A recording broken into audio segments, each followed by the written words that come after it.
do a little update video on some electronics I was working on.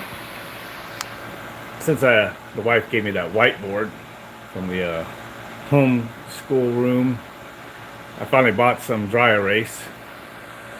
So I was going to kind of draw a couple circuits up there, just for shits and giggles. First, though, let's see, refresh this now live, see if I can somehow bring my live chat up on the screen here. Might not. But maybe if I just go to my channel, pop out the chat this way. There we go. Alright, this is going to be weird. No. Not interested in that. Let's just do this. Close that. There we go. If anybody comes in, maybe be able to jump, see what the messages are right there. Not going to go very long. I'd have a few minutes. The wife and the oldest daughter just running up to PetSmart.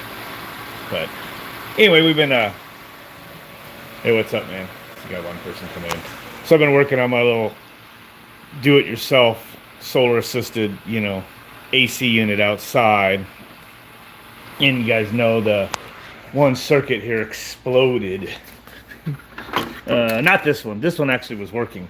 The first one I did was I just had an external rectifier going to some capacitors, and that never.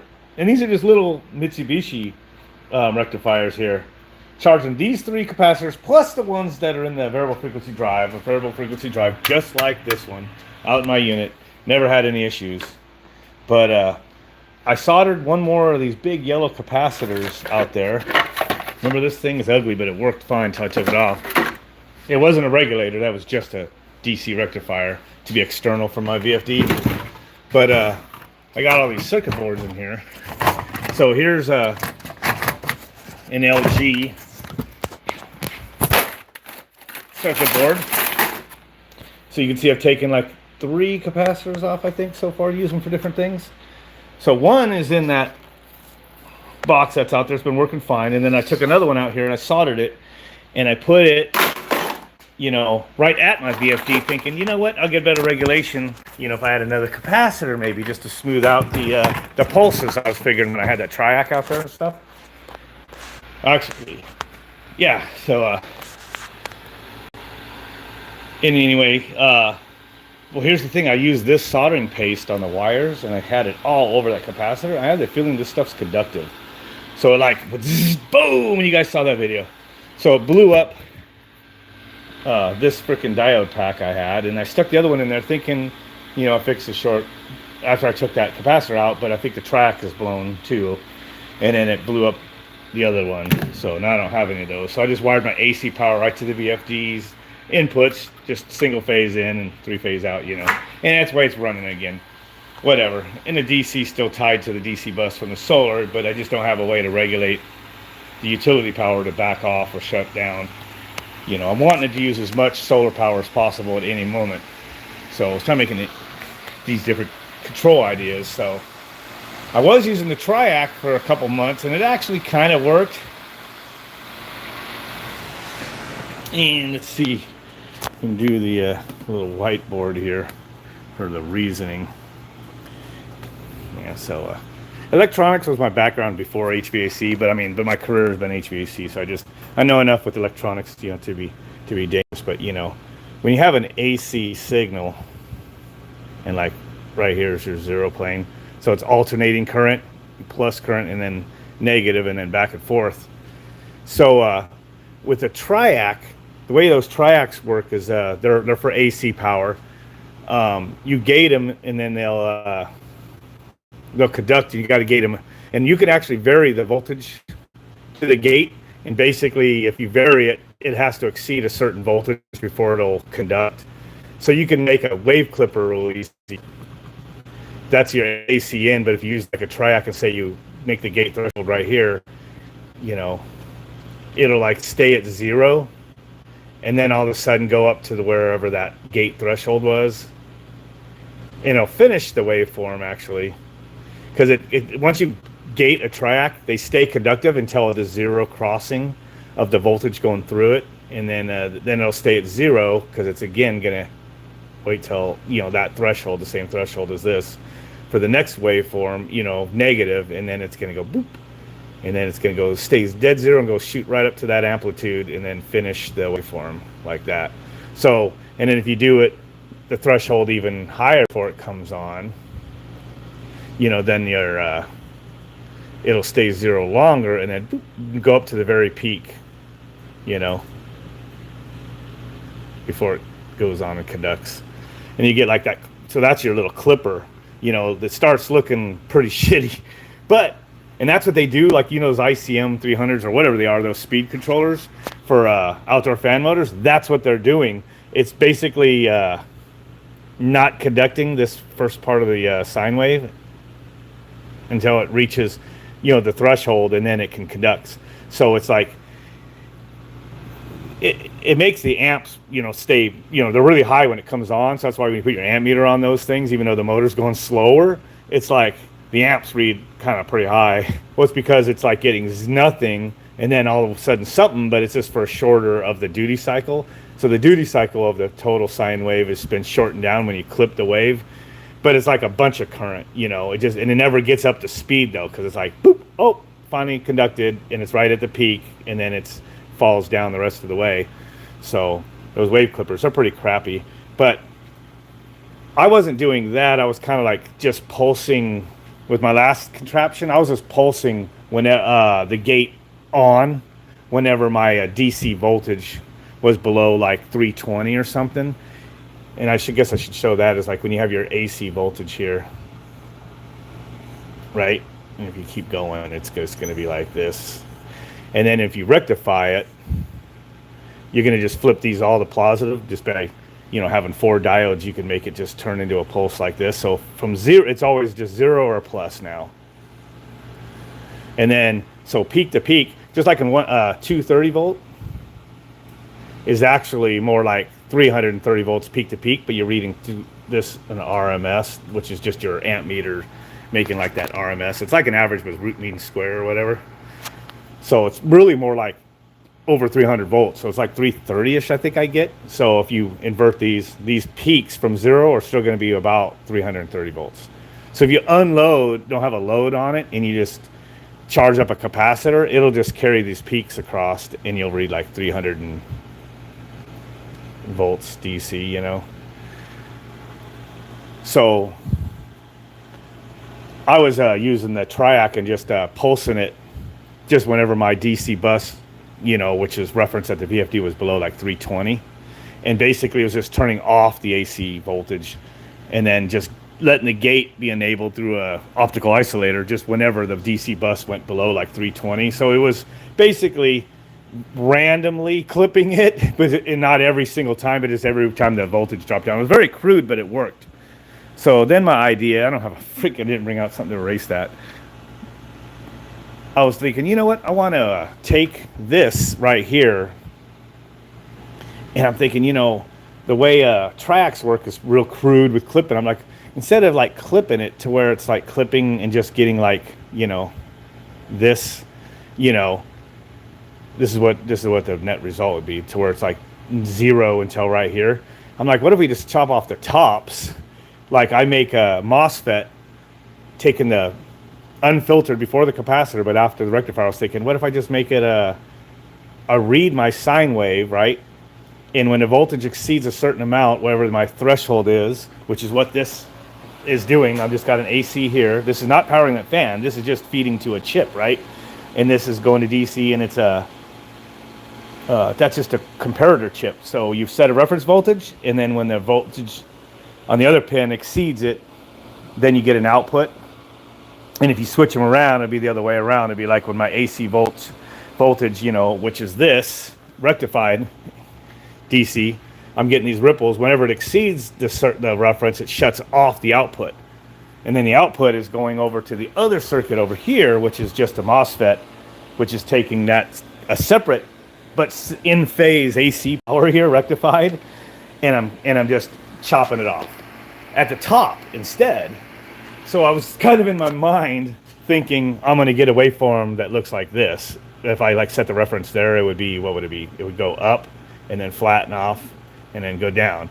and I go up, and then, because it keeps shutting off when it gets to that top, and I go down. I'm thinking, dude, this should be brilliant, because this would, like, just make an easy regulated voltage of whatever that threshold is, like 320 volts, right? Except for I'm thinking, wait a minute. I don't think it's going to look like that. It's going to, because there's nothing going to stop this, when the sine wave stays above, the MOSFET's staying off until I drop below that threshold, because that's how a comparator works. So it's not going to look like that. It's going to look more like this. It's going to get the voltage, but then when it hits that threshold right here, my output's going to be off until it drops below the threshold, and I'm going to get this. So it should just kind of look like this, real shitty. Dude, I'm not kidding you guys. I woke up at 3 in the morning from some reason. I can't even draw. I'm laughing about this. So it's going to be and finish off the waveform. So it's going to get the beginning. It's just going to keep chopping off like this. Am I right? My freaking drawing is sucking again. See, that's what I want it to do, but that's not what it's doing. That's what my waveform probably looks like, even though it's all funky and ain't locking in over here on the oscilloscope, but I have it on here. But it's still regulating, and it's actually working really good, and this is changing my reference point right here. That's 24 volts, so peak to peak is about 30 volts. It's pretty close to it. Fan's loading down a little bit. It's 12-volt mushroom fan there. So it's about 14, 13.7. It says like 13.7 there on the scope. Hopefully this is clear, guys.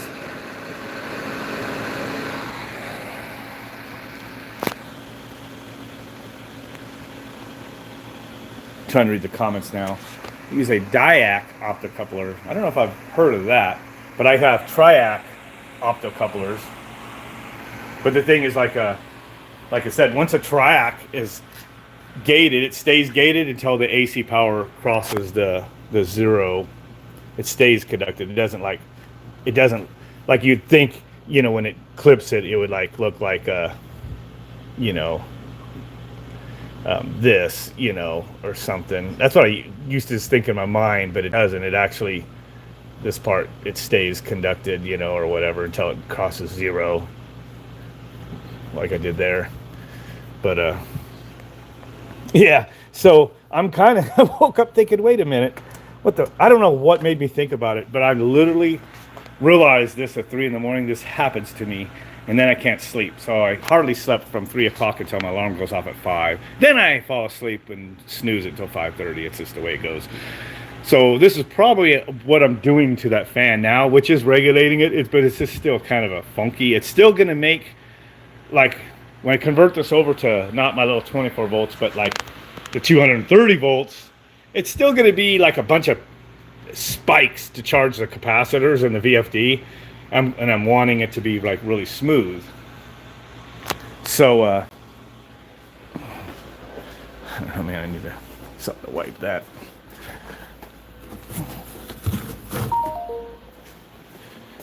Motion sensor outside. Hopefully they're not back already. They'll be driving me nuts.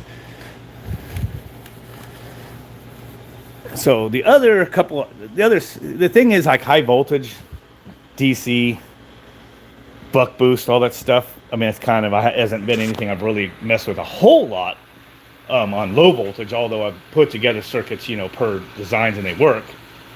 And that's what Train uses on all their circuit boards. If you have a Train circuit board, oh man, I probably chucked it over here.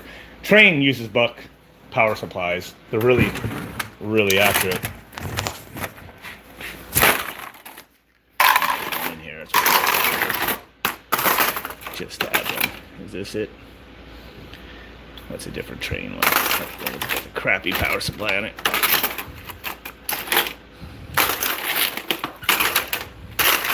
Where are you?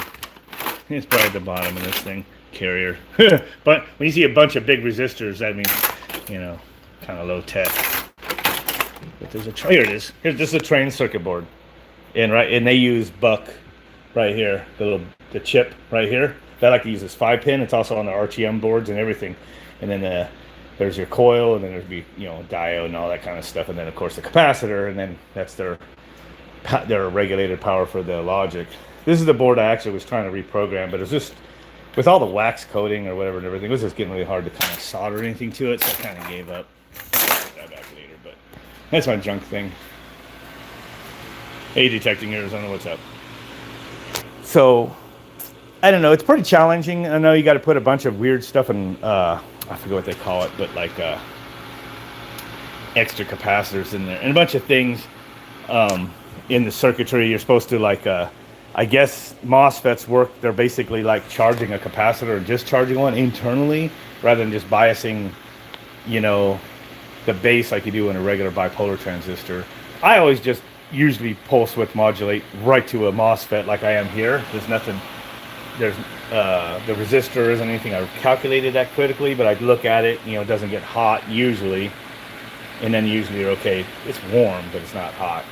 But I guess you're supposed to calculate how fast it charges the internal capacitance, and I guess you could look it up on the sheet. And you're supposed to like charge that up with a certain amount of current for the speed and everything, and then discharge and stuff. So I guess there's a little more math than I usually do to it. So for something critical circuitry like what I want to make, I'd probably have to maybe learn a little more about that.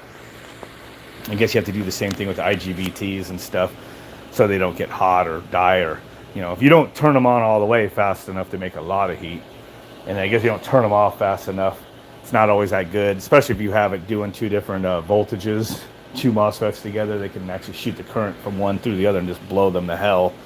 But anyway, I probably did something like that when I blew the shit out of that other MOSFET. Got a big MOSFET I was using on something. Anyway, the ultimate way to do it would be doing like buck boost, or just boost. Like here's a coil, and I forget it was like 1.2 millihenry, something like that, some 40 amps. You'd think this would be enough. If I could calculate and get the right frequency and everything, and get the circuitry right, I don't know if this might be big enough, and that because it might have been, this is out of an LG, and that might have been what they're doing. It might have just been a reactor coil in between the DC bus and the capacitors, and it just being acted as a filter. I'm not sure. Or it might have been doing, regulated. It might have been like a boost coil, buck boost type thing or something. In that case, it was, they had probably another IGBT in there. I only see one IGBT in the LG, so that might have just been a reactor coil or something just in there. Yeah, I want to get more of those. So I have a bunch of small wire, wound ones I've been experimenting with, and I've made a couple, all these different coils, I have to have a car amp, but like all these, I've taken them apart, changed them a little bit, bunch of little ones, and I was experimenting with some buck boost, and I actually got like 12 volts to go up to like 30 and stuff like that. It's pretty cool. Sped the shit out of that fan, with just 12 volt power supply. But doing it on a large scale to high voltage is pretty, like I said, out of the realm I've ever been doing. This isn't my what I do on a regular basis. It's just amateur hour, pretty much. But I know enough about components that when I work on ACs, I kind of can figure out what a lot of the circuitry is doing. And like I said, most of my stuff's always been like 5 volts or 12 volt stuff. That's the biggie. But now trying to mess with 330 volts, a little different. So the ultimate thing would be to do, if I wanted, like, how you guys know that, it's kind of like doing what I was doing, just makes a bunch of peaks, as you charge capacitors, like this power, when you rectify it, even if you don't have a regulator and you just go right into capacitors, which is basically negative and plus, the capacitor banks, it's just gonna, if you have no load, it'll just fully charge the peak to peak and stay there. But if you have a load, depending on how much current it is, every time this got done charging to peak, it'll drop down a little bit before the next time. And you'll get like right here, you get current from here to the peak, and then it stops, nothing, until the next time the voltage starts dipping down. And then you get current here, to the peak, and then nothing, until it starts, going down to the next one. And then so you just get these little peaks right here. Boom, boom, boom. That's what the utility power sees. Boom, boom, boom. Instead of like the motor actually saw with the sine wave, and your RMS amp meter's made to read that sine wave. That's why I think that's why I'm reading like 20 amps on the input side to my VFD, on a regular clamp on meter. And I'm like, there's no way that 3 tons pulling 20 amps at 230 volts. It's just, and then I think it reads like 7 or something, 3-phase output. So, which would be times 1.6, I think, is what you'd really be getting. So it would be like 12 amps or something, or whatever. So knew it wasn't 20. I think it's just the way the meter's just made for RMS, and you're not going to get an RMS reading when you're only reading current, pulling current, boom, boom, boom, boom, boom, like that. So with using that, if you did like, I don't know how to draw it but on here, but basically if I put a MOSFET, and you basically, I think it looks like this. So you have your AC input, right? And then let's see, where would you probably put it? You could do it a couple ways. I think you could put the coil right here, right? And then go down like this, and then put your MOSFET. And what is it, N channel? I think goes this way. I might be drawing that backwards here. And then like this. And then this is your gate, your MOSFET to turn it on and off. So when you close it, it's a closed circuit right here. So you're charging this coil up. And then when you open it, you get voltage out, but it's in the reverse polarity. So well, I think this would be boost because it's going to go in series now. Let's see if I'm doing this right. And then it's going to go the other way around, actually. And then your load, would be like this. They just call it like an R load or a capacitor you're charging up. I might be drawing this. I think it's reverse polarity, or it becomes in series. But basically, that's buck boost, and the other way is your 24 volt. Let's see, how would you be doing it? You put the coil in another way. I have it all on paper over here somewhere. I printed out. I can't even think about it on the spot. But basically, you could do it where it's buck boost. I think is where it charges it, and then when you let off this is open. You have your capacitor over here, and then this is in series. So then you get the voltage, the voltage here, and then plus this over to the capacitor, and then you basically, that's how you get the higher voltage.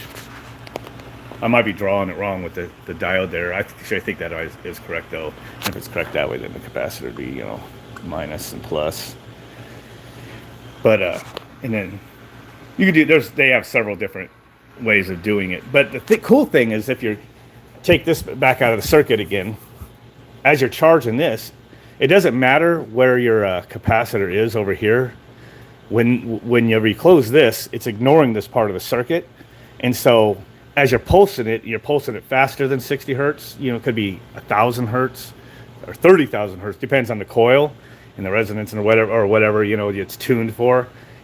All the way through this AC, and actually, I guess this would be rectified. So it'd be like this. You anytime this is above the 0, you're going to get current. So it'd be a little bit of current, or if it happened to, whenever you get the pulses, like the pulses are coming from pulse width modulation, and that looks like shitty, but it'd be like this, but condense it. You're doing like hundreds or thousands of them for every time period of your, 60 hertz now it's 120 hertz of positive pulses. You're going to get current every one of those. It'll be a little bit, and it'll be a lot and a little bit, but there's always some current. So I think it would like average out a little bit more of the over time of when you're pulling power off the utility, and I guess it would keep it from being all looking weird or something. I don't think any of that's necessary. I think if I just did pulse width modulation on the rectified DC, I could at least make a regulated power supply. Even this shitty thing I'm doing right now, I know this is all cheesy. I've never used this whiteboard before, but even looking like this, and it changes when the thresholds, how I can, cut it off, change my threshold lower, and then the waveform would look even lower, or take the threshold higher, and then it'll be like, just clip off a little bit of the peak, basically, and then my DC bus is going to be whatever that is. Real easy way to regulate, which is what I'm doing over there. Because wherever you turn this off, the voltage can't possibly go higher. But the thing is, you're only limiting current flow to whenever you do have a pulse. And so, as the capacitors are discharging, when you have the compressor sped up, it's just going to pull a peak of current, you know, and you're just going to get that weird current waveform again. And maybe, who cares? Maybe the utility power don't care. But it's just not going to be equal to like what you see with a motor drawn perp. Plus motors, when they're out of, the more they have are off on their power factor, the more reactive power it's going back into the grid anyway. So maybe the grid just sees a bunch of shit anyway, and I'm just thinking too far into this. But this simple regulated circuit, which is that one on the bottom, it seems really smooth. You know, 14.6, I just changed my reference voltage of my comparator to clip off the top of that AC power, and it just seems to work. So this scope, you know, doesn't have isolated negative side, so I can't like, oh, I just unplugged the wrong freaking thing, or two things here. Hopefully I could plug this back in right where it was. There we go. So I'll go back over here now. I remember where I had this. Or was this? Was it looking here?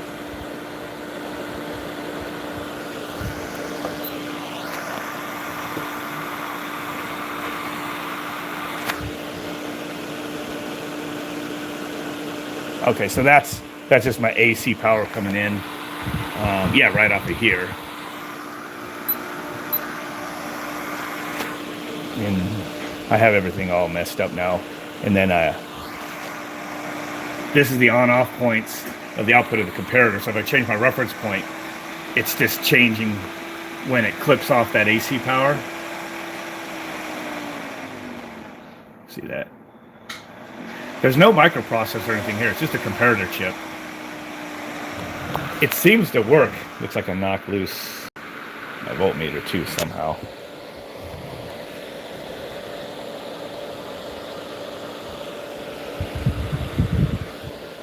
This has happened to me a few times.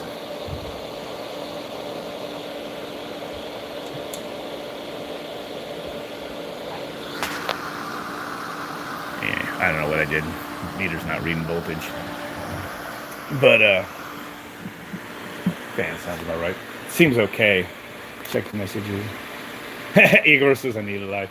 You know, the problem is I don't I'll put something together and I'll leave it for days, maybe even weeks, and then I'll freaking forget what the hell I did. Dude, I made all these other circuit boards, you know.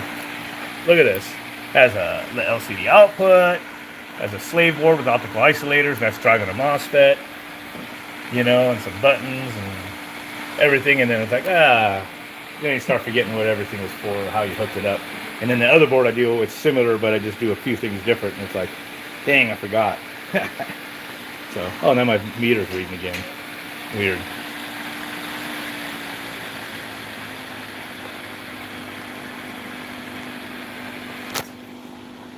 Realize I could change this thing to kind of lock it. There we go. So anyway, yeah, junk. See what other messages I got. I'm not going to make a long video. Don't let the smoke out. Yeah, you can't put that back in. Yeah, if you, detector zone, if you get like more of those LG or Mitsubishi boards or anything, I love the parts off of those. I had a source, you know, every once in a while when I work on one, I'll keep it there. So some of these circuit boards, some of these are some amps.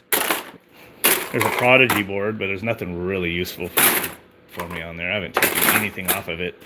This is Mitsubishi board. These are I cut out the IGBTs, but also took off the two rectifiers. Those are what I was using on my unit out there. Here's the LG. And there should be another Mitsubishi board in here that still has, it's on the bottom there, I think. There's one in here somewhere. Oh, it's right there. This one still has the rectifiers and the IGBTs, but one of those might be fried. That's probably why we change it. But so it's weird how they hook up these full wave rectifiers. One's on the positive and one's on the negative. It's weird how they do it. Like the AC, they usually have one leg of AC and on each of these two legs, but they have like one leg of AC going to both legs at once, and then one leg over here going to both, and it's just the way they wired it. It works the same way. It just uses two of those, which is 4 diodes. Kind of interesting. So I can still got capacitors, all that kind of stuff on there. Sometimes those parts you don't realize could be why, you know, the thing was junk. Like capacitors could be junk, you know. Let's see. AC doesn't cause a reverse inductive spike. Well, you don't get quite that, which you need to, filter out. I don't have any diodes on here right now, but I don't think I need to because it's just a motor hooked up. But hold on, child. But with AC motors, though, you get reactive power. So if you don't, the motor windings always take a certain amount of power to that goes into the windings, right? And I guess, you know, at first it's like as the winding builds up, there's resistance to the current until once it's fully charged, and then it's like just like a piece of wire to it.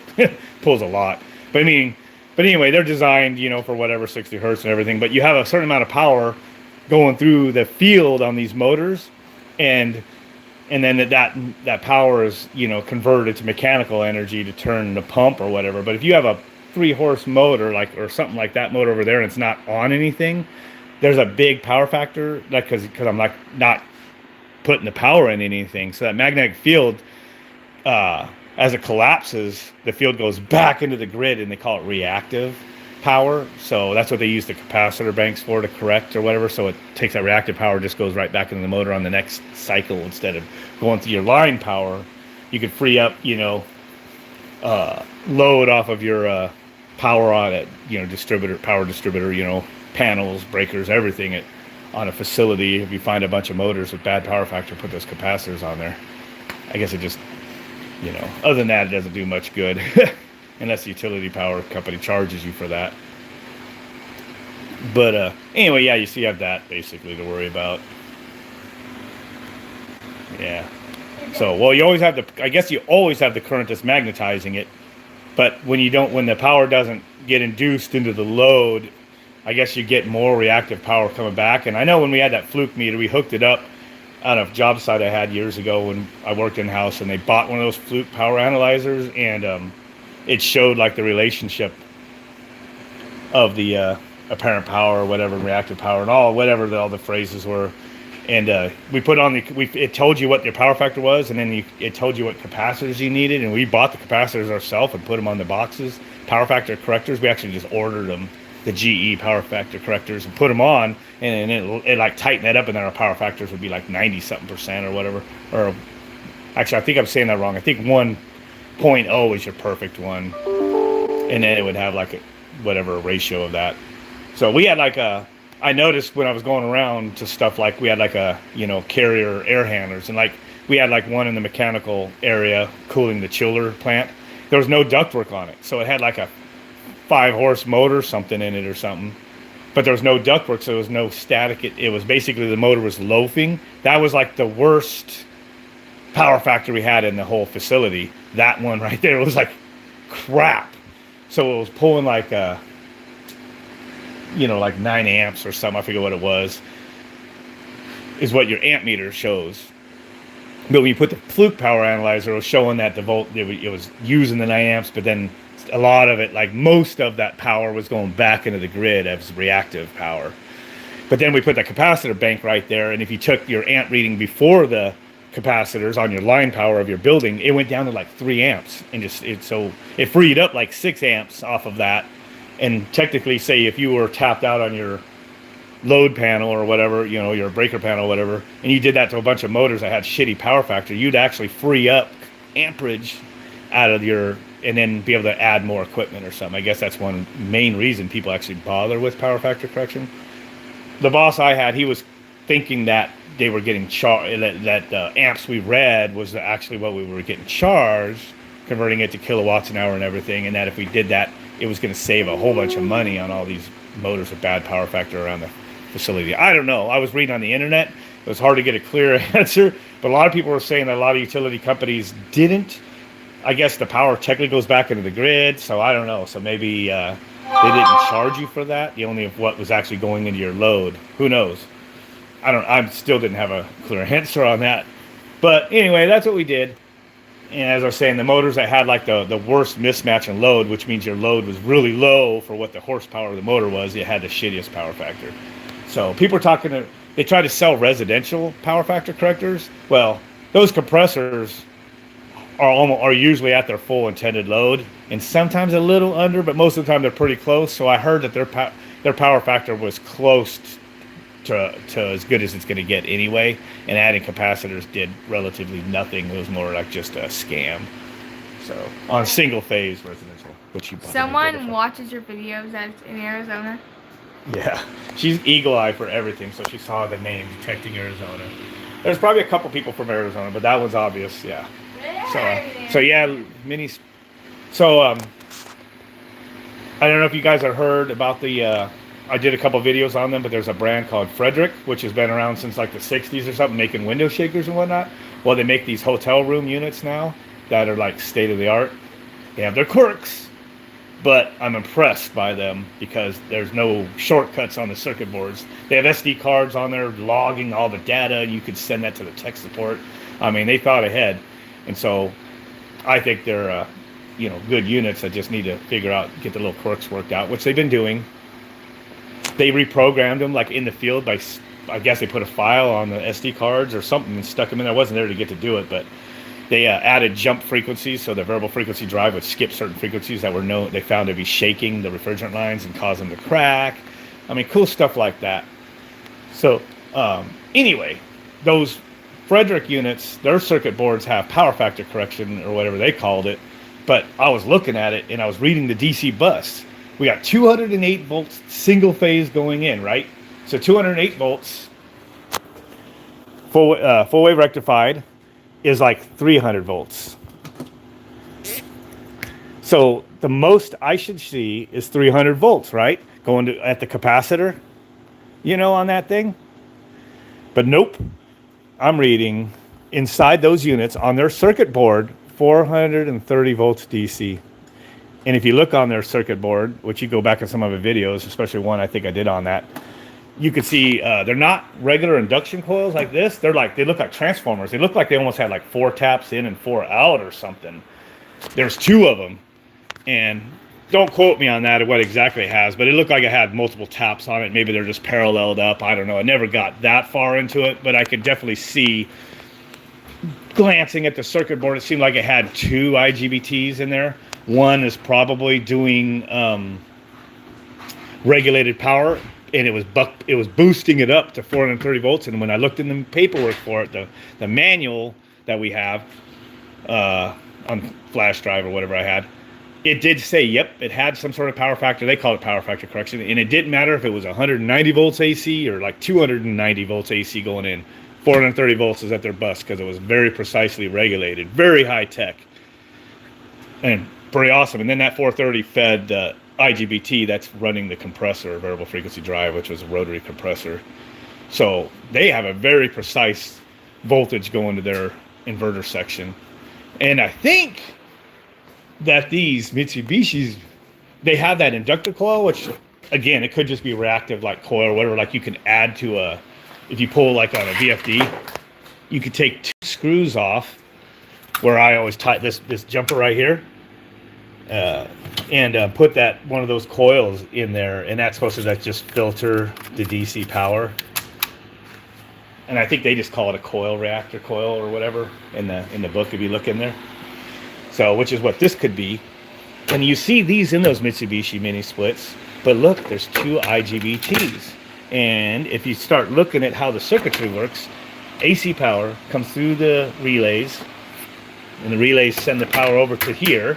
AC power going here and here, and then it's DC coming out, so you got all these traces going to the capacitor, and then I think the other leg went to this first IGBT, and I know it's pretty crazy looking, and then here's where it ties to the capacitors. It goes through this IGBT, so it could be pulsing it through that coil, which is these 2, I'm pretty sure it's these 2 terminals, because look, it's spade connectors.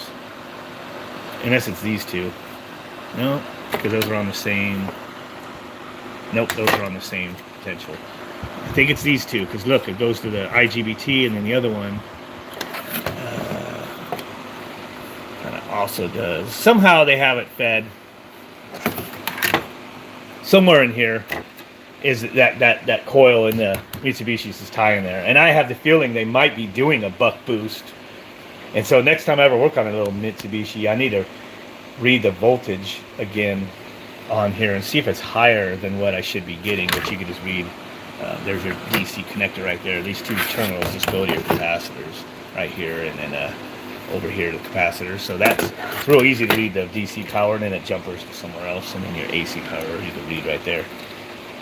I don't know. Like I told you guys, I stare at these circuit boards when I replace them and stuff. And of course, on the AC side, you got AC power coming and goes through all these filters. This filter goes over here to this step-down transformer, which feeds like some low-voltage stuff, I think. So they filter the crap out of it. Like I said, it's way more circuitry than my shit.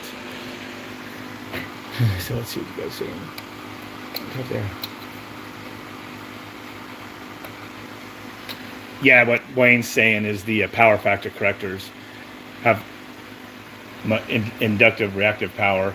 Simply install a capacitor. Yeah, and they have like the three-phase ones. They have 3 capacitors, and that's what we were installing. And like you said, most utilities don't charge you. That's what I was gathering from the internet, that most utilities do not charge you. But your equipment and wiring will have less current. Yep, exactly what I was saying. Probably at the same time or something. Yeah, so that's what I was reading. I did a lot of reading back when you did it, and it seemed like the biggest reason to do it that was legit was that if you had a panel tapped out and you want to add another pump to that building, well, and it's a whatever 400 amp panel or something, and you tapped it out, well, maybe you go and find a bunch of motors that are shitty power factor because the loads are mismatched, and all you do is add those things and boop. Yeah. And then they boost the voltage with transformer. And I think they might be on the Mitsubishi because that's what it looks like they're doing. Because other than that, they don't need a second IGBT. And so they have 2 IGBTs, and I cut them out. I have them somewhere. They're slightly different part numbers, but they're basically wire similar. Yeah. And this one over here is brought up here in the DC part, and then this one here, as you see, the DC feeds over to it like normal, and then you have your 3-phase, your as they're labeled. I wish I still had the flashlight that turned on, but you have your V, U, and your W connections, your 3-phase out. So that's your 3-phase out, but I think the coil, this is pulsing, using the coil to do buck boost and have a regulated power supply, which is cool. So Mitsubishi does it. I know the Daikin piece of shit. People are getting mad at that, but oh well. They have a lot of glitches. I went to another one yesterday. I have to go work on Daikin tomorrow too. They're back at this place that has all Daikin, and they're so glitchy. And when you work on similar brands, like people get mad at me for ripping on Goodman, but when you work on a bunch of brands, commercial, and one brand's just repeatedly junk, your opinion matters. Well, yeah, Mitsubishi's been out there, Aeon's out there, LG's out there, and all those things, and then Daikin comes out and then tries to make they can't call it VRF, they got to call it VRV, but it's a bunch of stupid glitches. So maybe I'll just talk about this before, but when you charge up one of these circuit boards, and let me get one of those circuit boards that's from probably an LG or Mitsubishi or something. I have one here, and I've been cutting parts off of it. This is the fan section. Fan section inside, I can't tell if this is LG or Mitsubishi at this point, but they're pretty similar. Look at the size of those capacitors. 400 volt, so yeah, 300 volt across them with 208 AC. There's no buck boost or anything here. It's just filtered, rectifier, which I probably already removed off this board over here, which is what I took. There's usually I guess we're talking about this before. If you look on these big ones here, there are, we were talking about this the other day on one of my videos. The problem is you slam on the disconnect, these capacitors are totally discharged, and there's like 6 of them, but this board could take, 8 of them? 8 of these in parallel? Holy crap. The current, it's like, not like a battery that has some internal resistance. Internal resistance on capacitors, think of it as like 0 when it's at 0 volts and you apply full voltage. Or just like when you have it fully charged and you short them, what does it do? Boom! There's like almost 0 internal resistance on a capacitor, especially a super capacitor. So when you first apply your 208 volts, which is 300 volts through the diodes on this sucker, which is separate on this board, it would be a shitload of instantaneous current and would probably blow a fuse or trip a breaker.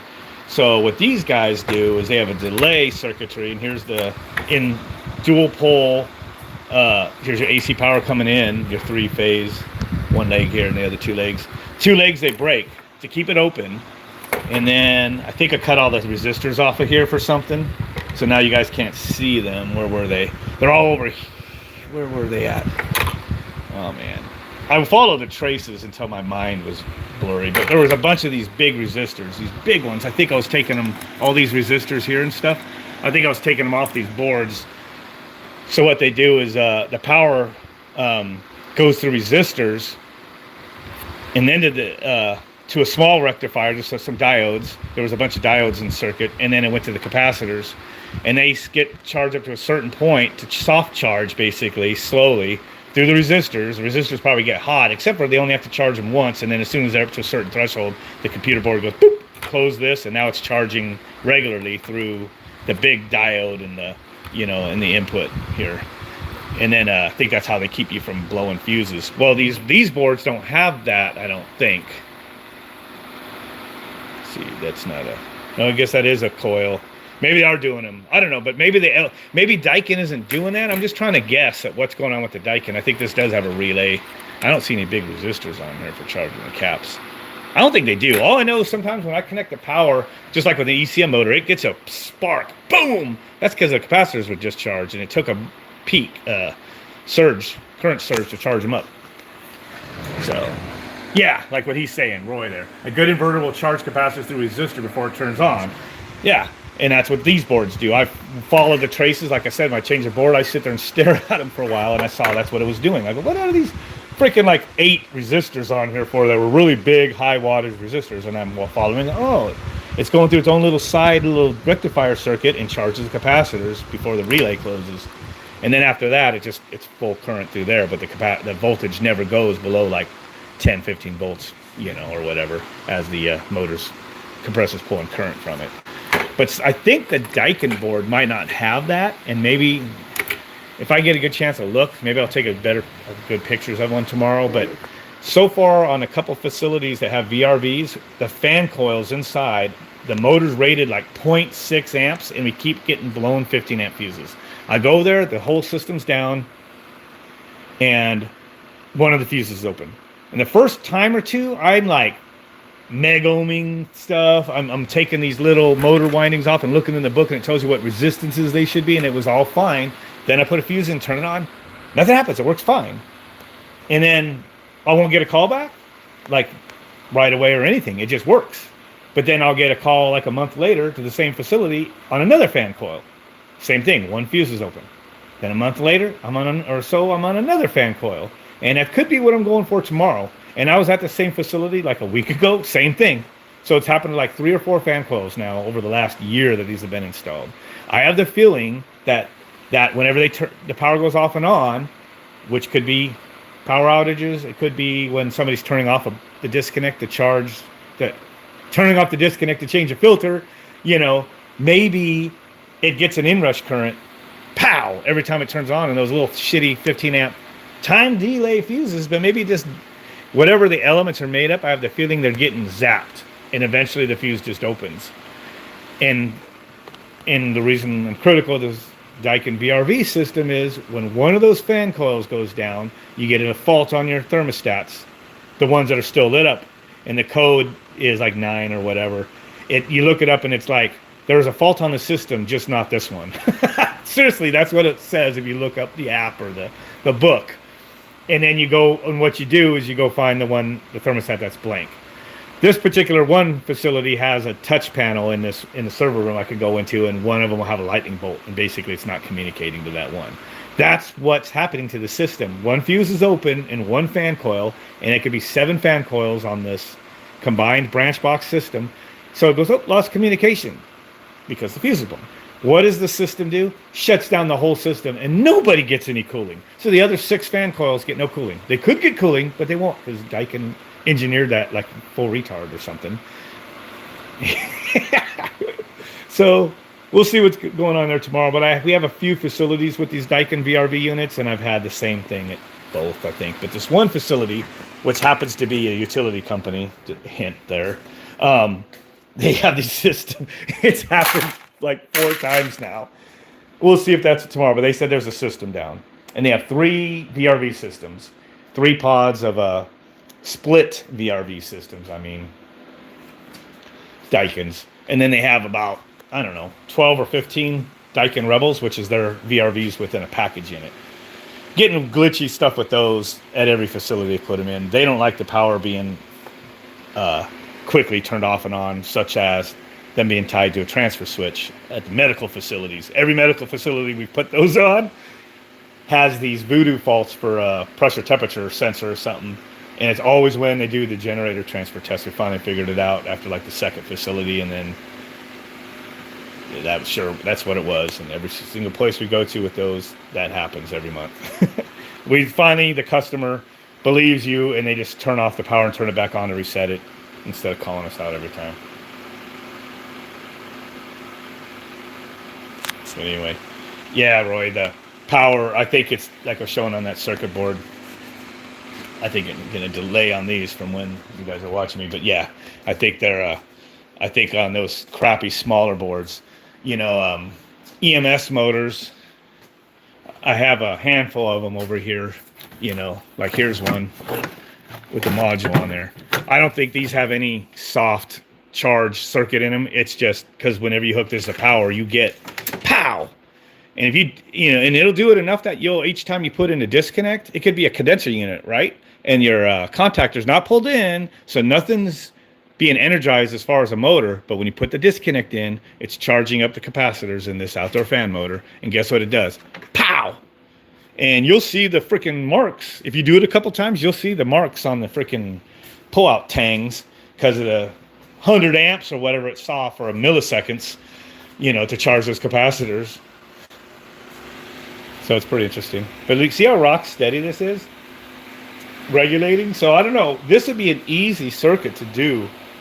In this circuit would be about like it is, except for because I would use one transformer just to be in phase with the actual AC power, just to do the triggering through my comparator circuit. And then this would be high voltage over here, but I use an optical isolator circuit, which is like what this is right here. Fuck. I just pulled that right in the fan. But that's an optical isolator there. And then, so I could this is 12 volts from a 12 volt power supply right here. Well, that's going to it, but it's not doing anything, so I can probably unplug that. But anyway, this right here is the power that's powering this fan. But this other transformer just laying right here, going over here, it's clip it. So if I unplug that transformer, look what happens. Because at the full speed, that's my reference voltage. So taking just a capacitor, a transformer through a rectifier, making this to read my reference, and just so I can adjust it. And once I have that thing set for, like, say 320 volts, because I'm a 230 volt input, it'd be 330. I would set this for threshold for like 320, 315 maybe even, because my VFD will be fine with that 315 volts. So say this is I set my threshold at 315, and then 315 volt peak to peak, is what I'm getting. It'll probably drop a little lower than that when the motor's compressor's on, pulling it down. So I might have to bump it up a little bit. But basically this is to keep the voltage off completely unless it sees it less than that, just to make regulation so I could get more solar power. But I don't know, a couple different ideas I've had just that are within my realm of fabrication, just for my homebrew solar. But let me go outside real quick before I finish the video. Is there still light? Oh yeah, there's a lot of light. I don't know if my hopefully this stays working. The Wi-Fi I'm on is behind that TV. My upstairs one, Wi-Fi doesn't like to propagate downwards, houses and stuff. Oops, they need to put that in there. But you guys, most people have seen this 3-phase condenser at my house. DC from the, it's a cool day, so my AC isn't running, but I've been coming home, and I like to pull this power off my AC side and like see the compressor still run. when the sun is up. Sun's getting way down now, but I put this in here, which you guys see in the other video. I just got that off of Amazon, pretty cheap. So it tells me what my amps are, and I can actually see it drop down or whatever when I plug in the DC. So when my solar is high enough, this actually drops down pretty much to 0 or 1, even without my regulator circuit that I blew up. So I don't know. I almost thought of putting just one more panel or 2, because they're in parallel, just to boost up my DC power from the sun, and that would definitely make it so high that it would probably just regulate or pull off the solar automatically that way. But I think that would be an over voltage to the VFD whenever it was unloaded, because it goes up to like 350 something, 360 now. Oh, did it just kick on? Stuff on. It goes up to like 350 something, 360 at the capacitors when there's no load and the sun's up. So if I add another 30 volts, it'd be like 390.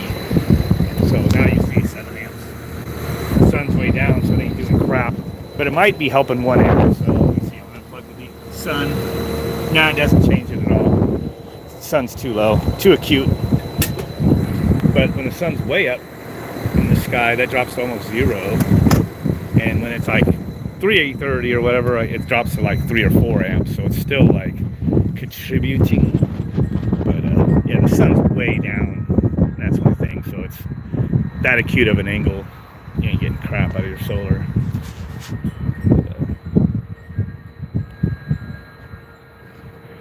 Look at detecting here. So you're gonna go on a factory tour for good, huh? Oh, you guys want to see something funny? Chop down the freaking fig tree. It makes a mess. These people own this house. You know, they had like all this bizarre concrete here. Dude, look at this. Look what's sprung up everywhere. It's off of the stump and everything. The fig tree is like saying, F you. Oh man, they'll probably bear fruit. So I didn't get the stump. The stump's a huge, man. I didn't get it out, and it's trying to grow back. Isn't that something?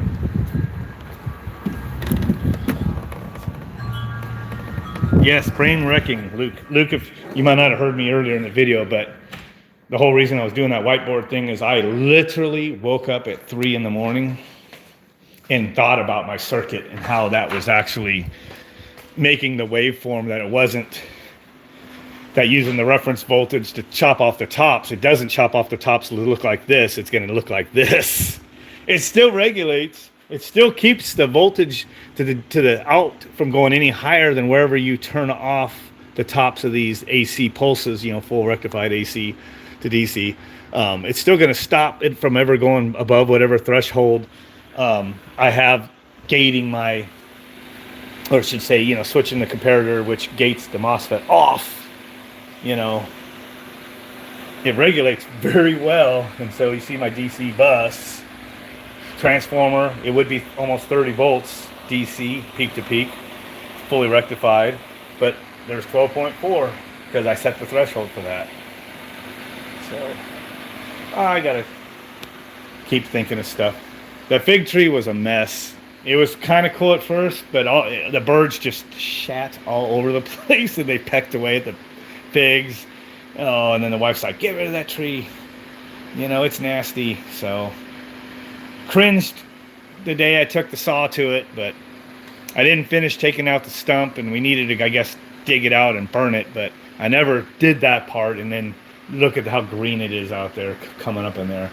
So I don't know if I might have to wait till fall again to go attack it when it all the leaves fall off of that stump growing freaking fig tree, man.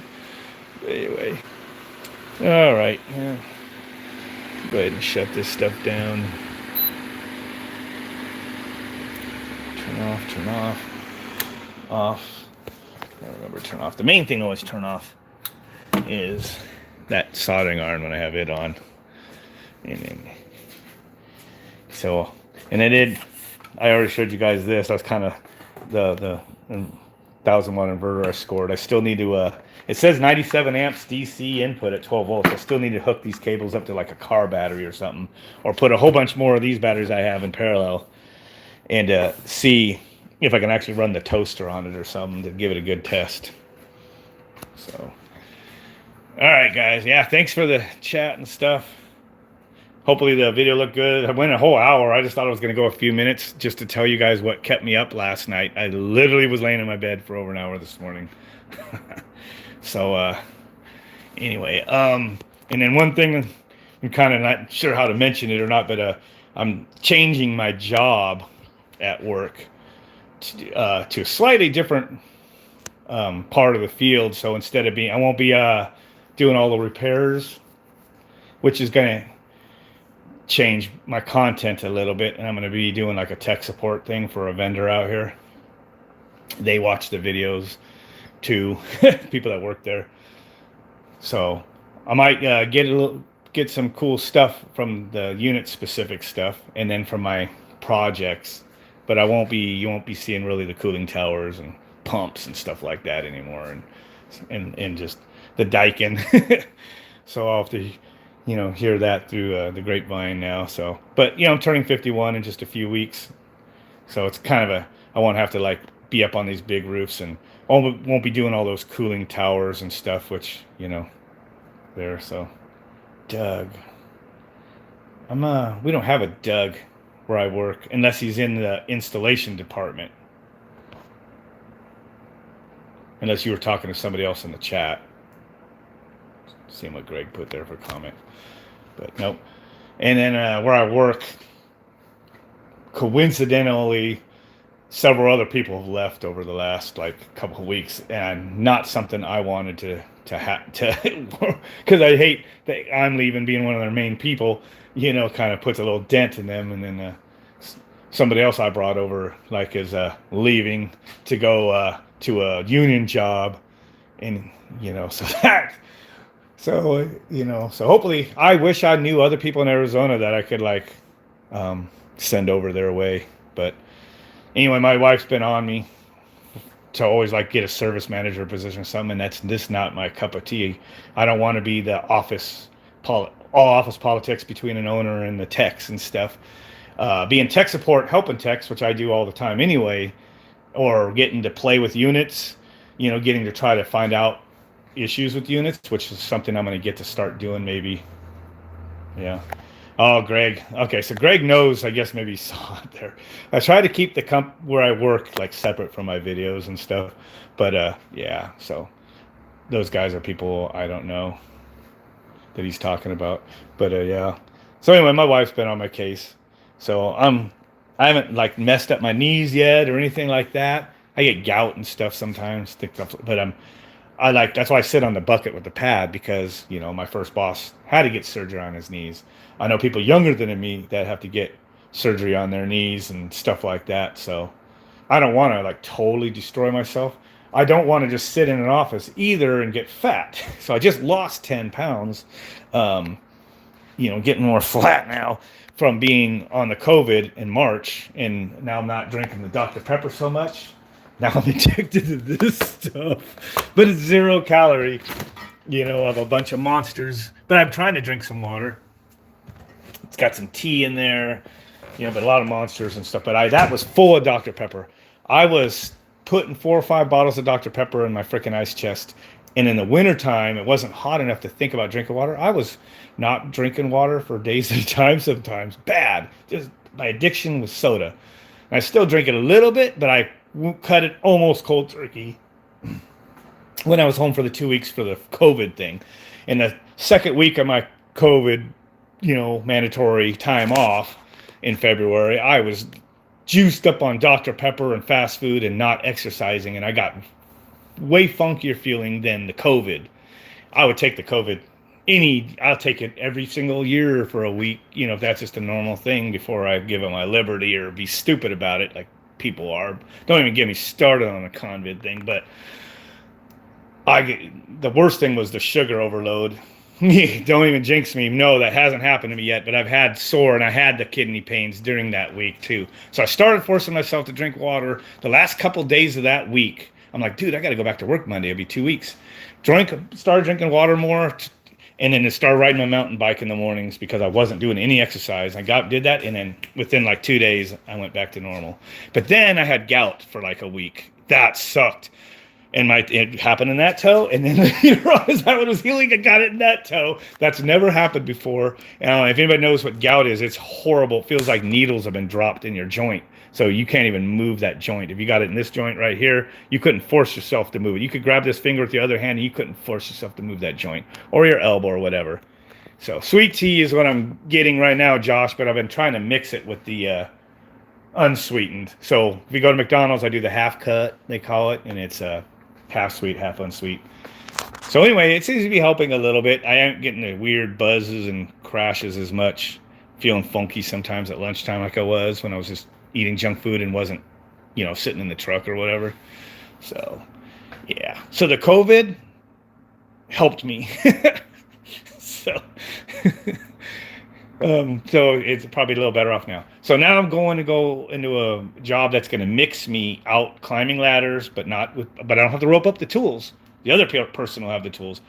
So I'll be doing a little bit of that, and then some work from the office, and then phones, and then maybe, working on units at their shop place there. I haven't started yet till next week, but that's the gist of it. I'll have to make sure I'll start riding my bike more, if not every freaking day. Just have to. And then when just like whenever I'm driving from job to job, that was always when I would go get a Dr. Pepper and drink a whole Dr. Pepper. Before I was bringing bottles of it, I would go to Quick Trip and get a Dr. Pepper every freaking time I would leave a job and go to another job. Horrible. I've been doing that for like 20-something years, man.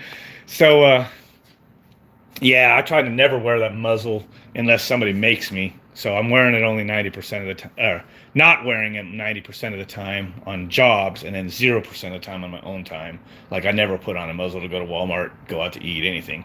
But anyway, it's another. Don't even get, like I said, so get me started on that rant. But I forget what I was saying. But the Dr. Pepper was just a horrible. But that was my main, addiction. So what I'm saying is, the habits come from like when you're working, you're working, but whenever you like sit down for the vacuum pump, open a Dr. Pepper. Drive to the next job, open a Dr. Pepper. So now I'm to replace that, I've been taking 2 and maybe 3 of those monsters. Full of vitamins. It's probably not all that good for you, but it's a 0-calorie one. So I seem to be a little better off with that. Trying to drink a little bit of the teas and a little more water if I can. I got to force myself to drink the water. But if I am sitting at a desk a little bit now, the habit's going to be, let's get a soda. So I'm going to have to figure that out, having something else to drink there. Make sure I bring the Monster for a morning, a Monster for the afternoon, and just something in between, maybe some diet tea or something. I heard a tea dehydrates you, but I just got to force myself to at least drink maybe a water in the morning half and a water in the second half. I don't know. We'll have to see how it works, but I don't want to when I went in-house pushing a tool cart like that for 5 years at that one place, they had the carrier chiller and all those water source heat pumps and the cooling towers and stuff. I gained like 15, 20 pounds working there, and I've lost like, 15 of it total now, almost 20 of it, maybe more. I was like 215 working there when I used to weigh like 170, 180, and I went there, and then when I left, I went down to like 205-ish, and now I'm bouncing between 192 and 195 now. If I could drop another 10 pounds, it'd be pretty awesome. So, yeah, I was drinking the green Monsters at first with the sugar and everything in there, and they made me feel real crazy after I came off of those, but these white ones aren't doing that to me. Responding to El Crazy there. Anyway.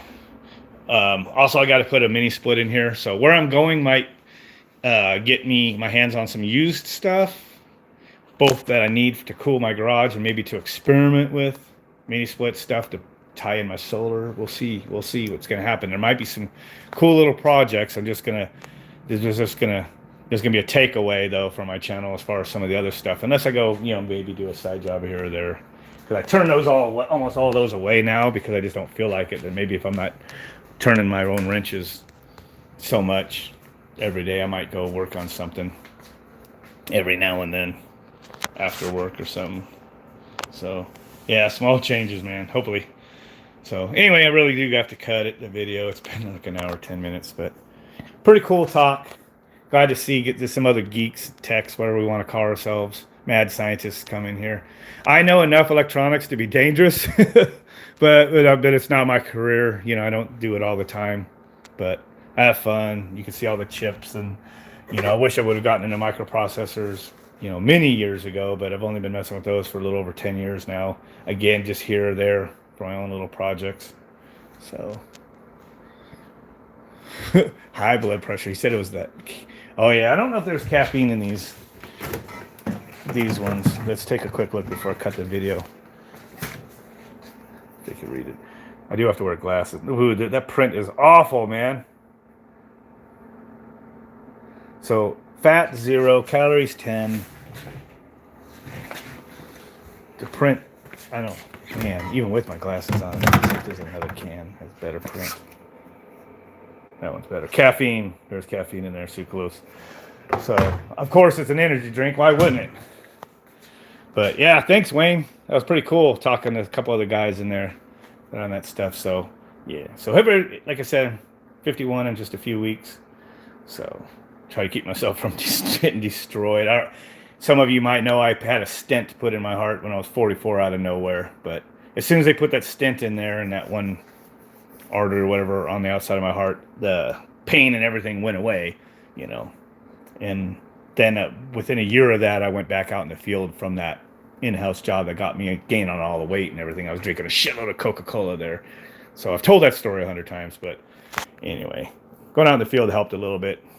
And now that I had the COVID, it gave me a chance to like get over the Dr. Pepper addiction almost completely. So I think I'm getting better instead of worse. So plan to keep it that way. So anyway, with that, guys, I'll catch you later. Surprised the wife isn't already back. So peace.